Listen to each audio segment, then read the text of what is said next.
లోక్సభ ఎన్నికల్లో కాంగ్రెస్ బీజేపీకి ఓటుతో బుద్ధి చెప్పాలని ఎంఆర్పీఎస్ తెలంగాణ అధ్యక్షులు వంగపల్లి శ్రీనివాస్ పిలుపునిచ్చారు. దొంగలకు సద్ది కట్టే ఆరూరి రమేష్, దళిత ద్రోహి కడియం శ్రీహరికి కర్రు కాల్చి వాత పెట్టాలన్నారు.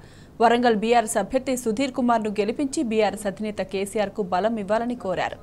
కేసీఆర్ పాలనలోనే తెలంగాణ అభివృద్ధి చెందిందన్న వంగపల్లి రాష్ట్రాన్ని ఎలా ముందుకు తీసుకెళ్లాలో కేసీఆర్కు మాత్రమే తెలుసన్నారు. 5 నెలల కాంగ్రెస్ పాలనపై ప్రజలంతా అసంతృప్తితో ఉన్నారన్న వంగపల్లి శ్రీనివాస్ ఈ ఎన్నికల్లో బీఆర్ఎస్ కు అండగా నిలుస్తున్నారని చెప్పారు. ఓరుగల్లు అంటేనే పోరుగల్లు, పోరాటానికి వారసత్వము, సమ్మక్క సారలక్క స్వయం పాలన కోసం పోరాడిందే ఓరుగల్లు అనేది దేశవ్యాప్తంగా ప్రపంచవ్యాప్తంగా అట్లాంటి చరిత్ర కలిగిన ఓరుగల్లు. స్వయం పాలన కోసం పోరాడిన చరిత్ర. ఇక్కడ కూడా మన సుధీర్ అన్నకు ఖచ్చితంగా మీరందరూ ఓటేసి ఎక్కడనో కేంద్రంలో ఉన్న పార్టీలు అక్కడ ఉన్నాయి కాదు, స్వయంగా ఓరుగల్లు అంటేనే స్వయం పాలన కోసం తెలంగాణ వచ్చిన నుంచి ఈనాటి వరకు కూడా ఎంపీఆర్ జాతి టీఆర్ఎస్ తప్ప ఇంకోటి గెలవలే అన్నలారా, అది అందరూ తెలిసిన విషయము. అట్లాంటి స్వయం పాలన ఉత్పత్తిని ఎంచుకొని ఖచ్చితంగా మీరందరూ టీఆర్ఎస్ పార్టీకి ఓటేస్తారని నేను మనస్ఫూర్తిగా, మీరు వేయడం కాదు సబ్బండ కులాలను ఒప్పించే దిశగా మీరు ప్రయత్నం చేయాలని మిమ్మల్ని వేడుకుంటున్నాను అన్నారా. ఎందుకంటే మీరు చూడండి, తెలంగాణ కేసీఆర్ తోటి అభివృద్ధి అవుతుందని నేను నమ్ముతున్నా. ఎట్లా అంటే ఒక ఇల్లు కట్టుకుంటే ఆ ఇంటి యజమానికి తెలుసు ఈ వాస్తు ఎక్కడ ఉంది, ఇది ఎక్కడ పెట్టాలి, ఈ దర్వాజా ఎక్కడ పెట్టాలి. ఉదాహరణ ఈ ఫంక్షనాలు ఎక్కడ వాస్తు పెట్టాలని ఆయన ముందు అన్నీ ఆలోచించే ఫంక్షనాలు కడతాడు. తెలంగాణ వచ్చేటప్పుడు కూడా అన్ని వర్గాలకు ఎట్లయితే చేస్తుంది అని అన్నీ ఆలోచించే తెలంగాణ సాధించిన ఘనుడు కేసీఆర్, అందరూ తెలిసిన విషయం. ఒక వ్యవసాయంలో ఒక పంట పండిస్తే ఇంజనీర్ వచ్చి ఇట్ల వాటేసినా రైతుకు తెలుసు ఈ మడి ఎత్తు వంపులు ఎటుంటే నీళ్ళు పోతే ఎటుంటే ఇంజనీర్ వచ్చి చెప్పినా కానీ రైతు దాన్ని కనుగొంటాడు. ఈ పొలం మిర్రుంది, ఇది డౌన్ అయితే నీళ్ళు పోతుంది, ఉరం ఇట్లా పెట్టాలని ఆ వ్యవసాయం పంట పండించడానికే తెలుసు బాధ్యత తప్ప ఈ బయట ఉన్న నాయకులకు ఎవరు తెలియదు. అవునా కాదా మీరు ఆలోచించండి. ఇక్కడ రైతు అన్నలు చాలామంది ఉండొచ్చు. అందుకోసమే కేసీఆర్ తెలంగాణ సాధించాడు కాబట్టి ఎన్నో ఉడిదిగుడు తన ప్రాణాన్ని లెక్కేటువంటి తెలంగాణ ప్రజల ఆకాంక్ష తెలుసు కాబట్టి ఇవాళ ఎక్కడ లేని దేశంలో లేని పథకాలు తెలంగాణ రాష్ట్రంలో వచ్చిన చరిత్ర మన కళ్ళ ముంగట పడ్డది అన్నలారా, మీరు ఆలోచించండి. అది రైతు బంధు కావచ్చు, కళ్యాణ లక్ష్మి కావచ్చు, వృద్ధుల వితంతుల పింఛన్ కావచ్చు, విడో పింఛన్ కావచ్చు, అన్ని రకాల పింఛన్లు మన రాష్ట్రంలో అమలైన చరిత్ర మన కళ్ళ ముంగట అవపడ్డది. ఇది వాస్తవమా కాదా మీరు ఆలోచించండి. మనం ఒకటి ఆలోచించాలి, తెలంగాణ రాకముందు ఎట్లుండే తెలంగాణ వచ్చినాక చెరువులు నిండినాయా మీరు చూడండి. నాకు తెలుగు వచ్చి నుంచి మాది మూటాకొండూరు ఆలయం నియోజకవర్గము, మాది మండల్ హెడ్ క్వార్టర్. చెరువు ఎప్పుడు కూడా సరిగా నిండపోయింది. నేను ఇంటర్ డిగ్రీ చదువుతా నుంచి కేసీఆర్ తెలంగాణ ఏర్పడిన తర్వాత ఇప్పటికి కూడా చెరువు నిండిన సందర్భాలు ఉన్నాయి. మొన్న ఈ 3 నెలల నుంచి మళ్ళీ నీళ్ళు ఎండిపోయిన, భూగర్భ జలం ఎండిపోయిన చరిత్ర మరి కళ్ళ మూట అవపడుతున్నాయి. మరి అప్పుడు కూడా ఆ ఎండలు కొట్టినాయి కదా గతంలో. ఇప్పుడు 24, 23 ఎండలు కొట్టినాయి, మరి అప్పుడు కూడా చెరువులు నిండినాయి. అంటే రైతాంగానికి చెరువులు నింపిన ఘనత మన కళ్ళ మూట అవపడ్డదా మీరు చూడండి. అవపడ్డదా అవపడలేదా మీరు ఒక్కసారి మనం ఆలోచించాలి. చాలామంది చాలా రకాలుగా చెప్తుంటారు, ఏ పార్టీ నాయకులు ఆ పార్టీ చెప్తుండొచ్చు, వాదిస్తుండొచ్చు. మనం మనుషులంగా ఒక విజ్ఞత కలిగి ఉన్న వాళ్ళం కాబట్టి అరే నిజంగా చెరువులు నిండిన చరిత్ర మన కళ్ళ మూట అవపడదుగా. కరెంటు చూడండి మీరు, 24 అవర్స్ మన కళ్ళ మూట కరెంటు ఉన్న చరిత్ర మనం చూసినాం. అవునా కాదా? మరి అట్లాంటి కరెంటు కూడా పోకుండా తీసుకొచ్చిన ఘనత కేసీఆర్కు ఉంది. అట్లాగే ఈ రాష్ట్రంలో ఉన్న సబ్బండ వర్గాల కోసం పనిచేసిన చరిత్ర కేసీఆర్కు ఉంది. ఆనాడు పూలే అన్నాడు, విద్య లేకపోతే వినయం లేదు, వినయం లేకపోతే జ్ఞానం లేదు, జ్ఞానం లేకపోతే ఈ సమాజంలో మనుషులకు విలువే లేదన్నాడు ఆనాడు పూలే. దాన్ని అంబేద్కర్ అమలు చేసిండు. మీరు చూడండి అన్న, వేరే విధంగా అనొచ్చు, విద్య లేని వాళ్లకు సమాజంలో విలువ ఉండదు. ఇలా ఎస్సీలు కావచ్చు, బీసీలు కావచ్చు, ఇంకా కింది కులాలు కావచ్చు. ఓ కలెక్టర్ దగ్గరికి ఒక చదువుకున్న వ్యక్తి పోతే 4 అక్షరాలు ఇంగ్లీష్లో మాట్లాడితే కూర్చొని పెడతాడు. ఓ చదువురాని ఓ తాతను అన్నను తీసుకొని వెళ్తే తర్వాత రాపు అంటారు. దట్ ఈజ్ జ్ఞానానికి ఉన్న విలువ. ఇలా అంబేద్కర్కి ఎందుకు అంత జ్ఞానం ఇస్తున్నావు? ఒక అంటరానితనంలో ఉంటే, ఒక దూరంగా ఉన్నా ఆయన చదువుకుండు కాబట్టి, రాజ్యాంగం రాసిండు కాబట్టి అతనికి ఆ విలువ ఉంది. ఈ భారతదేశానికి మొట్టమొదటి పౌరుడు జవహర్లాల్ పండిట్ తన 100 రూపాయల నోటును స్టవ్కు వెలిగించి టీ కాసుకొని తాగిండు. కానీ భారతదేశానికి రాజ్యాంగం అవసరం వచ్చినప్పుడు జవహర్లాల్ పండిట్ రాలే అన్నలారా. ఈ భారతదేశానికి మొట్టమొదటి రాష్ట్రపతి డాక్టర్ రాజేంద్ర ప్రసాద్ ఈ భారతదేశానికి రాజ్యాంగం అవసరం వచ్చినప్పుడు డాక్టర్ రాజేంద్ర ప్రసాద్ రాలే. పొద్దున్న లేసే గాంధీ మహాత్మ అంటాం, ఆ మహాత్ముడు అందరికి తెలిసిన విషయం, కానీ గాంధీ మహాత్ముడు రాలే. ఒక అంటరానితనంలో పుట్టి ఊరికి దూరంగా ఉన్న ఆ జ్ఞానం ద్వారానే ఇలా రాజ్యాంగం రాసిండు. మరి అట్లాంటి అణగారిన వర్గాల కోసం 119 నియోజకవర్గాల్లో గురుకుల పాఠశాలలు బీసీ పాఠశాలలు పెట్టిన ఘనత కేసీఆర్కు ఉంది. మరి అణగారిన వర్గాల కోసం కేసీఆర్ పనిచేసినట్టు ఇది వాస్తవమా కాదా? ముస్లిం అన్నలు చూడండి, నియోజకవర్గానికి ఒక గురుకుల మైనార్టీ కళాశాలను ఏర్పాటు చేసింది. మరి ముస్లిం అన్నలు చెప్తలేరే ఇక్కడ? ముస్లిం అన్నలు ఏకేకాను మాజీ ఐపీఎస్ ఆఫీసర్ను గురుకుల పాఠశాలలకు సెక్రటరీగా ఎన్నుకున్నారు. ఇక్కడ ముస్లిం అన్నలు ఉంటే తెలిసే ఉండాలి. 122 గురుకుల పాఠశాలలు ఏమన్నా అవునా కాదా? ముస్లింలు కూడా ప్రత్యేకంగా 122 కార్పొరేట్ అంటే అది విద్య, జ్ఞానం వస్తే ధైర్యం వస్తుంది, ధైర్యం వస్తే సమాజంలో ప్రశ్నించే తత్వం వస్తుందని ఆనాడు అంబేద్కర్ చెప్పిండు, ఈనాడు కేసీఆర్ అమలు చేసిండు. ఇది వాస్తవమా కాదా మీరు ఆలోచించండి. అట్లాగే ఎస్సీల కోసం చూడండి, ఉమ్మడి రాష్ట్రంలో ఉన్నప్పుడు 148 గురుకుల పాఠశాలలు ఉండే రామారావు పీరియడ్లు ఉన్నప్పుడు. తెలంగాణ రాష్ట్రం వచ్చినాక 268 గురుకుల పాఠశాలలు ఏర్పాటు చేసిన చరిత్ర మన కళ్ళ మూడపడ్డది. గురుకుల పాఠశాల ఇప్పుడు ఇంట్లో ఎస్సీలు ఉండొచ్చు, 260 ఉన్నది. దానికి మొన్నటి వరకు కూడా మా నారాయణ ప్రవీణ్ కుమార్ సార్ మొన్న బీఎస్పీల తర్వాత మేము అన్నాం, సార్ మీరు నిజంగా దళిత అణగారిన వర్గాల కోసం పనిచేస్తున్న అంటారు. బీఎస్పీ పార్టీ విన్నప్పుడు మీరు నాకు చాలా సన్నిహితంగా ఉంటాడు, నాకు ఒక విధంగా ఒక గురువులా ఉంటాడు, చాలా దగ్గర మేము ఇద్దరు మా స్నేహం అంటే నాకు ఒక తల్లి లేకున్నా.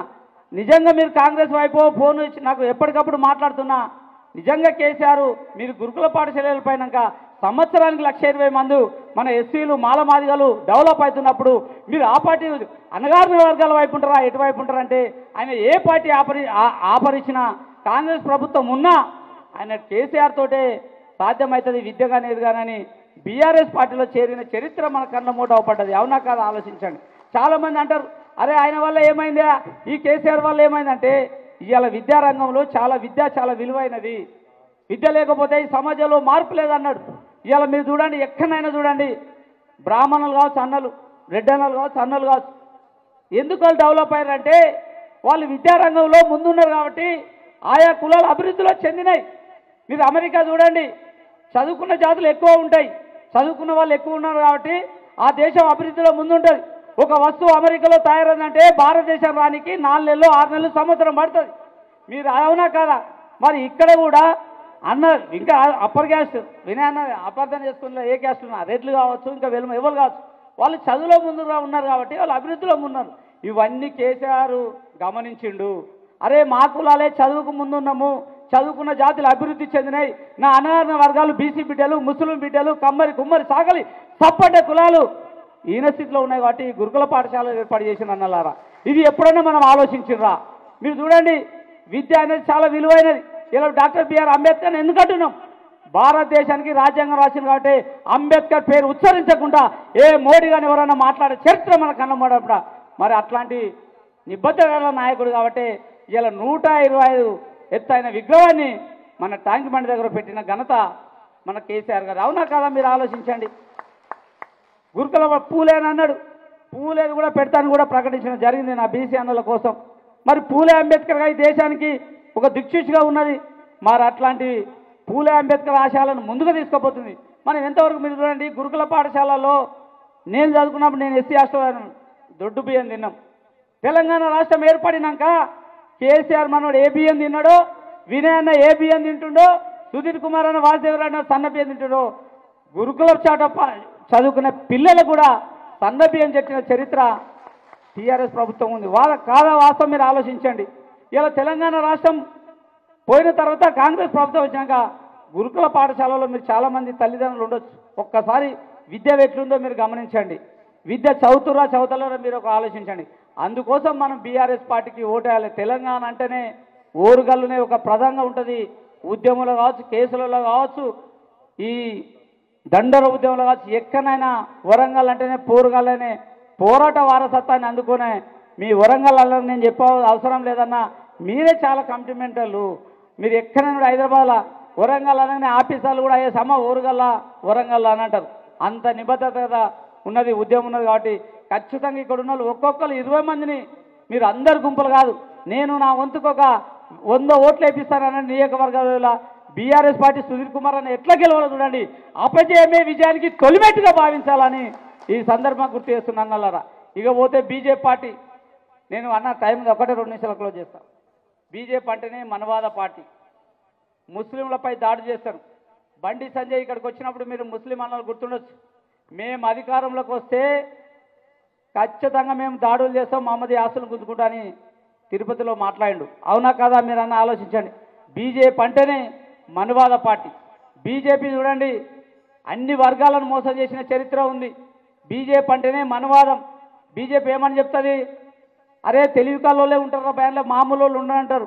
తలకాయల నుంచి బ్రాహ్మణులు ఉడతా అని చెప్తుంది, చేతుల నుంచి క్షత్రియులు ఉడతానంటారు, తొడల నుంచి కోంటోళ్ళు వైశ్యులు ఉడతానంటారు. మనుషులు ఎట్లా ఉడతారన్నా, చేయగలితే చప్పుడు వస్తుంది, రాయగలితే నిప్పు వస్తుంది, ఆడిపోగలిస్తేనే మనుషులు పుడతారు. ఇది దట్ ఇస్ చరిత్ర. అవునా కదా? అంటే మనువాదం రూపంలో, దేవుని రూపంలో, దేవుడు అంటే అందరి గౌరవమే, దేవుని రూపం ముసుగులో మైనారిటీలపై ఇలా క్రిస్టియన్లు వాళ్ళపై దాడులు చేయదా కదా ఆలోచించండి. మరి మైనారిటీలు వాళ్ళపై దాడులు చేస్తుంది కదా. ఒకే కూర, ఒకే పువ్వ, ఒకే సద్ద అంటారు. అరే భారతదేశంలో ఒక రాజ్యాంగాన్ని అవమానపరిచింది బీజేపీ పార్టీ. భారతదేశం అంటే ఇది లౌకికవాదం, అన్ని మతాల వాళ్ళు, అన్ని కులాల వాళ్ళు ఉండాలని చెప్పిన డాక్టర్ బిఆర్ అంబేద్కర్ చెప్పిన రాజ్యాంగంలో పొందుపరచండి. ఈ దేశంలో ముస్లింలు ఉండొచ్చు, క్రిస్టియన్లు ఉండొచ్చు, అందరు ఉండొచ్చు అని చెప్పారు. అందరు ఉండొచ్చు, మరి ఎవరు ఉండకూడదు, మాదే రాజ్యాంగం అని రాజ్యాంగాన్ని మారుస్తానంటారు. 75 సంవత్సరాలని స్వతంత్రం వచ్చి ఇప్పటి కూడా ఏ పార్టీలో కూడా రాజ్యాంగాలే. రేపు మళ్ళీ అధికారంలోకి వస్తే మన రాజ్యాంగాన్ని మరిస్తే అనగారిన వర్గాలను, బీసీ బిడ్డలను తరిమి కొడుతుంది, ముస్లింలను కొడుతుంది, క్రిస్టియన్లను కొడుతుంది, మనుషులను పై దాడులు చేస్తుంది. బీజేపీ ఉన్న రాష్ట్రంలో చూడండి, ఉత్తరప్రదేశ్లో ఒక బీసీ బిడ్డ ఇద్దరు ఉరిగోయ పోయి కాళ్ళు వేసుకొస్తే ఆ బిడ్డను తల్లిని అత్యాచారం చేశారు. వాళ్ళు పోయి కేసు పెడితే కేసును పట్టించుకోలే, వాళ్ళ మీదనే ఉల్టా కేసులు పెట్టినారు. భరత్ అనే వ్యక్తి గుజరాత్లో పెళ్ళి అయితే ఊరేగిస్తారు కదా, సంతోషం ఊరేగిస్తే మా ముంగట ఊరేగిస్తావతని కొట్టి చంపిరు. అంటే ఎక్కడపై దాడులు చేస్తున్నాయని. అట్లాంటి బీజేపీ అంటేనే మతదత్త పార్టీ కాబట్టి బీజేపీ పార్టీకి ఓటేది అన్నలారా. మీరు దయచేసి మీరు, నేను చెప్పేది కాదు, చదువుకున్న అన్నలే ఉన్నారు. మనువాదానికి మేము అంటాం, అప్పుడు మాదిగా వాదమే ప్రతివాదం అని సామెత ఉంది కాబట్టి ఈ మనువాదంలో అన్ని వర్గాలకు నష్టం చేస్తారు. కాబట్టి దీన్ని ముస్లిం సోదరులు ముఖ్యంగా ఖచ్చితంగా మైనార్టీలు, క్రిస్టియన్స్ అన్ని వర్గాలు చదువుకు దూరం చేసింది, గుళ్ళల్లోకి రానిది. కాబట్టి దయచేసి బీజేపీ పార్టీకి ఓటేదు. ఆరూరు రమేష్ అన్న తెలిసి ఎందుకు పోయిండో తెలియదు. ఎందుకు పోయినావని అంటే, నేను ఈ మధ్యకాలంలో అన్నా బీజేపీ అంటేనే మనవాద పార్టీ అన్నావు కదన్నా, బీజేపీ పార్టీ అంటేనే మన దళిత వ్యతిరేక పార్టీ అని ప్రచారం చేసినావు కదన్నా, బీజేపీ పార్టీ అంటేనే మన అంటరాని పార్టీ అన్నావు కదన్నా. అట్లాంటి పార్టీలో ఎందుకు పోయినావని అంటే, తమ్మి నేను పోవాలని లేదు, నాపై ఒత్తిడే ఉన్నా, కడలిసారైన నాయకుడి వల్లనే నేను పార్టీ మారొచ్చింది తప్ప నేను స్వచ్ఛందంగా పోలేనని చెప్పిండు. ఎవరైనా ఒక మనిషి ఉనిగొడ కోసం ఇంకో పార్టీలో చేయను కానీ అది మతతత్వ పార్టీ అని అన్నప్పుడు అతను కూడా తెలుసు ఇక్కడ ఉన్న బీజేపీ అభ్యర్థి ఉన్నా.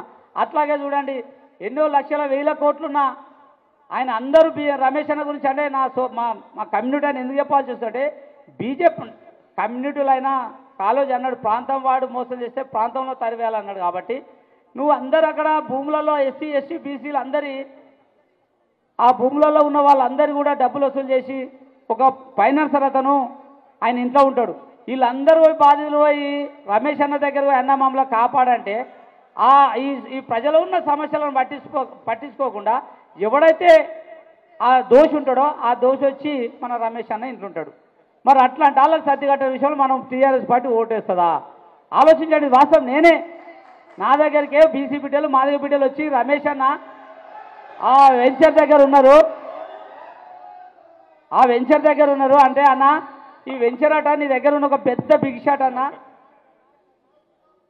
సీనన్న చెప్తుంటే అంటే అది వాస్తవా కాదా, అంతేనా? ఒక 100 మంది వచ్చారు. నేను రమేష్ అన్నకు ఫోన్ కొట్టినా, అన్న ఇదంతా ఏందన్నా 5 లక్షలు 8 లక్షలు 9 లక్షలు ఇచ్చిరట. వాడు ఎవడన్నా వాడు అసలు నీ దగ్గర నీ ఇంట్లోనే ఉన్నాడంటే, నేను అట్లాంటి ఎందుకు సపోర్ట్ చేశానన్నా, నేను సపోర్ట్ అయ్యాను అన్నాడు. ఆ 100 మందిని తీసుకొని వీళ్ళ దగ్గర వస్తే ఆయన ఆ ఇంట్లోనే కూర్చున్నాడు. అది చరిత్ర అందరూ తెలుసు, మామూలు రాజన్ కన్నా. ఇట్లాంటి వ్యక్తికి, దొంగలకు సర్దిగట్టే వ్యక్తికి మనం ఓటేస్తే మళ్ళీ మన 10 ఏళ్ళు ఎన్నికోవాల్సి వస్తుంది అన్నలారా. మీరు ఆలోచించండి. ఒక విధంగా చెప్పాలంటే బీజేపీ పార్టీ దళిత వ్యతిరేక పార్టీ. ఇక కాంగ్రెస్ పార్టీ విషయానికి వస్తే కడెల సీరన్న నాకు తండ్రి లాంటి వాడు, పెద్ద ఆయన, వాస్తవం గౌరవం ఉంది. ఆయన మొట్టమొదట ఆయన నేను ఉట్టకముందే రాజకీయంలో ఉండొచ్చు, ఇది వాస్తవం. కానీ నాకు తెలివి వచ్చినాక 4 అక్షరాలు నేర్చుకున్నప్పుడు కేసీఆర్ గారు ఈయనను ఎంపీ చేసినప్పుడు, ఎంపీకి రాజీనామా చేసి ఇక్కడ ఎమ్మెల్సీ చేసి మంత్రి పదవి ఇచ్చినప్పుడు కృష్ణమాది గారిని ఏ పార్టీ నువ్వు DNA టెస్ట్ చేసుకోవాలన్నప్పుడు మొట్టమొదట కడెల సీరన్న ఎంఆర్పీఎస్గా మద్దతు ఇచ్చింది మేము.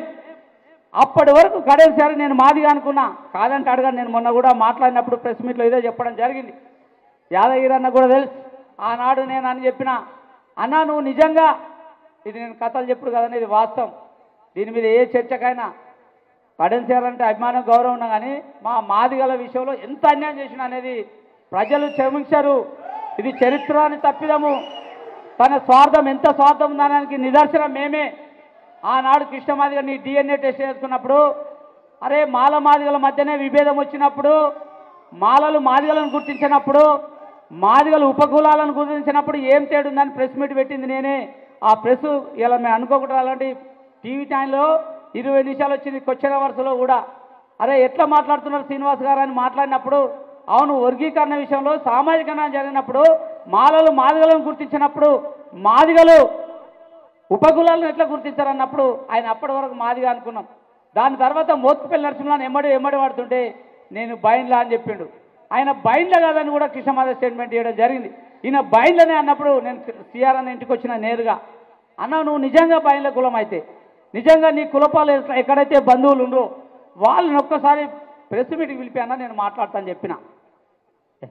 యాదగిరి అన్నతో చాలా సందర్భం, అన్న నాకు అన్న విషయంలో నేను చిన్నోడిని, నాకు తండ్రి లాంటి వాడు, అసలు ఆయన విషయంలో ఎప్పుడు ఆయన పుట్టిందో నాకు తెలియదు. దీని విషయాన్ని యాదగిరి అన్నను కూడా అడగడం జరిగింది, మీకు గుర్తుందో లేదో. ఉపకులాలను అడిగినాం, అరే కొంతమంది బైండ్లా అంటారు, మొన్నటి వరకు నేను మాదిగా అనుకున్నా, ఇప్పుడు బైండ్లా అని అంటారు. అసలు బైండ్ల కులాలు ఆయన చుట్టాలు ఎక్కడ ఉన్నారని కూడా చెప్పిన. మాదిగలు అంటేనే కాకిపాలెం, నాది వంగపల్లి శ్రీనివాస్ అంటే మూటకొండూరు ఆలేరు, అక్కడక్కడ చుట్టాలు పలానా ఎల్లయ్య మళ్ళీ అంటే చెప్తారు. మరి సిఆర్ మాదిగా అంటేనే కాకిపాలెం. ఈ కాకిపాలెంలో వచ్చి కోకిలలు కూడా గుట్లు పెడతాయి. ఆ కోకిల లెక్క కడెల సీరన్న వచ్చినని మాకు స్పష్టంగా అర్థమవుతుంది. నిజంగా ఇది బైండ్ల కులం అయితే నా కులస్తులు ఇక్కడ ఉన్నారు, నా కులస్తులు ఇక్కడ ఉన్నారు తమ్మి, నేను ఇక్కడ పోయినా అని ఏ రోజు కూడా చెప్పలే. నాకు తెలిసి ఈ దండోర ఉద్యమంలో నేను 20 ఏళ్ళు సుదీర్ఘంగా చేసిన, ఏ రోజు కూడా నేను కృష్ణమాది ఉన్నప్పుడు కూడా తేడు కూడా తన టేబుల్ మీద మా దళిత సమాజకాన్ని అన్నం పెట్టి తినని చరిత్ర నేనైతే చూడలేదు. ఈ 20 ఏళ్ల కాలంలో మరి ఏ ఉపకులాలు అన్నలు తిన్నారో మరి దళితులు అన్నప్పుడు ఉంటుంది కదా సహజంగా. మాది అన్నప్పుడు అరే నా మాది కూడా అని కొద్దిగా ఉంటుంది, రెడ్డి అన్నప్పుడు అంటే కులాలకు అతీతంగా ఉన్న కొంచెమైనా ఉంటుంది అబ్బా, సహజం అది, పుట్టుకతోట కొంచెమన్నా అరే మా వర్రబాయ్ అన్నట్టు. మరి అట్లాంటి సందర్భాలు కూడా సీఆర్ దగ్గర ఎప్పుడు కూడా మాకు కనబడలేదు. అయినా టీఆర్ఎస్ పార్టీ ఎంపీ ఇచ్చింది, ఏం నష్టం చేసింది? ఎంపీతో పాటు డిప్యూటీ సీఎం పదవి ఇచ్చింది. పదవి అయిపోయాక ఏం చేసింది? ఎమ్మెల్సీని చేసింది. ఎమ్మెల్సీ అయిపోయాక ఏం చేసింది? మళ్ళీ ఎమ్మెల్యే ఇచ్చింది. మా రాజానని అక్కడ కథం పట్టించి అది కూడా పోనీ అక్కడి నుంచి ఏం చేసిండు? తన బిడ్డే కూడా. అసలు కడేం కావి ఎక్కడ ఉంది? తెలంగాణ ఉద్యమంలో ఎక్కడ పోరాడిన చరిత్ర లేదు, జైలుకి వెళ్ళిన చరిత్ర లేదు, ఉన్నదా? ఎక్కడ కూడా పోరాడాలి. ఆమె ఎక్కడన్నా పోరాడిందో చెప్పాను నేను. అసలు కడివే కావనే ఈ మధ్య అసలు ఆమె పేరు కూడా మేము ఎక్కడ వెళ్ళే. అట్లని దండోర ఉద్యమంలో ఎక్కడైనా పాల్గొన్నదా? సిఆర్ అన్నాడు నేను దండోర ఉద్యమం లేకపోతే నేను లేకపోతే దండోర ఉద్యమం. మరి ఆ టైంలో నువ్వు కృష్ణ ఆ టైంలో ఉండొచ్చు, కానీ నీ బిడ్డ ఎక్కడన్నా ఉందా? మరి ఎట్లా నువ్వు ఆశించావు? ఎంత స్వార్థం ఉన్నది. తన బిడ్డ కోసం మొత్తం సబ్బండ కులాలను నానం చేసి మళ్ళీ కాంగ్రెస్ పార్టీలో తీసుకున్నది. అసలు మీరు తక్కువ ఉన్నారు. మా ఏరియాలో అయితే మేము రాళ్లతోటి కొట్టి చంపేవాళ్ళం. అరే ఎంత అన్యాయం మీరు చూడండి. తన బిడ్డ కోసం ఎంత స్వార్థం కోసము ఆమె ఒక ముస్లిం సోదరుని చేసుకుంది. ఆమె క్రిస్టియన్. మీరు క్రిస్టియన్లో మ్యారేజ్ అయితే ఏముంటుంది మీ దగ్గర? ఫస్ట్ ఏంది దాన్ని ఏమంటారు మీ దాంట్లో? కన్వర్ట్ చేసుకున్నాకనే పెళ్లి చేసుకుంటారు, అవునా కదా? హిందువులలో ఉండదు, మళ్ళీ క్రిస్టియన్ దాంట్లో ఉంటుంది, ముస్లింలు ఉంటుంది. మరి అట్లాంటప్పుడు ఆమె ఈరోజు నా తల్లి కులం వర్తిస్తుందని చెప్పిండు. రాజ్యాంగంలో తల్లి కులం ముందు ఏమనుంది? పిల్ల నుండి తల్లి ఏదైతే తల్లి కులం వాడుకోవచ్చు, తండ్రి కులం వాడుకోవాలి రాజ్యాంగంలో ఉంది, వాస్తవం. అరే నువ్వు తల్లి కులాన్ని కూడా వాడుకున్న చరిత్ర ఎక్కడ లేదు కదా. నువ్వు ఆల్రెడీ ఇప్పుడు ఆమె నిజంగానే హిందువును చేసుకుంటే మ్యారేజ్ చేసుకుంటే అరే ఖచ్చితంగా ఆమె చేసుకున్నది పై ఎస్సీ అనొచ్చు. నువ్వు ముస్లింలో చేసుకున్నప్పుడు ముస్లిం సాంప్రదాయబద్ధంగా మ్యారేజ్ అయినప్పుడు నువ్వు దొంగ సర్టిఫికెట్లు పెట్టినాడు. ఎర్రబెల్లి దయాకర్ అన్నాడు నువ్వు ఎక్కడి నుంచి 10th క్లాస్ వరకు ఇంటర్మీడియట్ వరకు కూడా రాజాన్న అంటుండే, నీకు సర్టిఫికెట్ లేదన్నాడు. అంటే మాకు ఎంత రగిలిపోతుంది నిజంగా. మాదిగానే ఎవరన్నా ఉన్నా అంతేందుక ముఖ్యమంత్రి ఎంత దరిద్ర ముఖ్యమంత్రి చూడు. ఎన్నికలకు ప్రతిపక్షంలో ఉన్నప్పుడు కడెల సీఆర్ అనే వ్యక్తి మాలనా మాదిగనా తన శీలాన్ని నిర్ధారణ చేసుకోవాలని చెప్పిండు. గుంటకాడి నక్కలాగా వచ్చి మాదిగ రిజర్వేషన్లు కొట్టేసి ఆయన లబ్ధి పొందున్నాడు. ఇది వాస్తవం, అవునా కాదా? మరి అట్లాంటి రేవంత్ రెడ్డి ఇప్పుడు ఆయన మాలని అంటుండా, మాదిగా అంటుండా, పద్మశాల అంటుండా? చెప్పాలి ధైర్యం ఉంటే రేవంత్ రెడ్డి కానీ మేము డిమాండ్ చేసిన సందర్భంగా ఏ సిగ్గు లేకుండా శరం లేకుండా ఇప్పటికే దళిత బంధు విషయంలో 12 లక్షలని అన్న టైం అవుతున్నాడు 2 నిమిషాలే సారీ చేవెళ్ళలో మీటింగ్లో జరిగినప్పుడు దళితుల డిక్లరేషన్ అని మొట్టమొదటి దళితులను చేసిన మోసం చేసిన చరిత్ర రేవంత్ రెడ్డి. అంటే పూటకో మాట మాట్లాడుతున్నారు. అందుకే ఆయన ఎక్కడ మీటింగ్లో పోయినా చూడండి ముఖం మారిపోతుంది.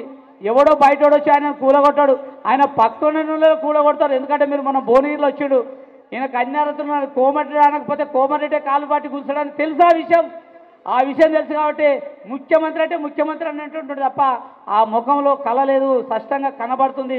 అందుకే ఈ మధ్యకాలంలో మళ్ళీ 3 నెలల్లో కూడా ప్రజలందరూ మళ్ళీ టీఆర్ఎస్ వైపు ప్రయాణిస్తున్నారు. ఇంటెలిజెన్స్ కూడా అక్కడక్కడ చెప్తున్నది మాకున్న అవగాహన కాడికి. కాబట్టి ఖచ్చితంగా నిబద్ధ గల వ్యక్తి సుధీర్ అన్న. 2021 నుంచి ఇప్పటి వరకు కూడా కమిట్మెంట్ ఉన్నా కానీ ఇంట్లో ఉన్నా కూడా పిలిచిచ్చిన ఘనత అన్నకుంది. ఇంట్లో ఉన్నా కూడా ఎందుకంటే కేసీఆర్ ఉద్యమ నాయకులను చాలామంది యూనివర్సిటీలో ఉన్న వాళ్ళకి టికెట్లు ఇచ్చినాడు. సుధీర్ అన్న కూడా అరే ఇంట్లో ఉన్నా కానీ నిబద్ధతగా ఉన్నాడు, టీఆర్ఎస్కు మొదటి నుంచి కమిట్మెంట్గా పనిచేస్తుండు. కాబట్టి అన్నకి ఇచ్చినందుకు కూడా మా ఎంఆర్పిఎస్ నుంచి ప్రతి ఒక్క మాది ఉపకులాలు ఖచ్చితంగా మా వంతుగా సహకరిస్తామన్నా, మేము పనిచేస్తాం, మీ విజయానికి తోడ్పడతామని నాకు ఈ అవకాశం ఇచ్చిన అందరికీ ధన్యవాదాలు. జై భీమ్, జై మాది.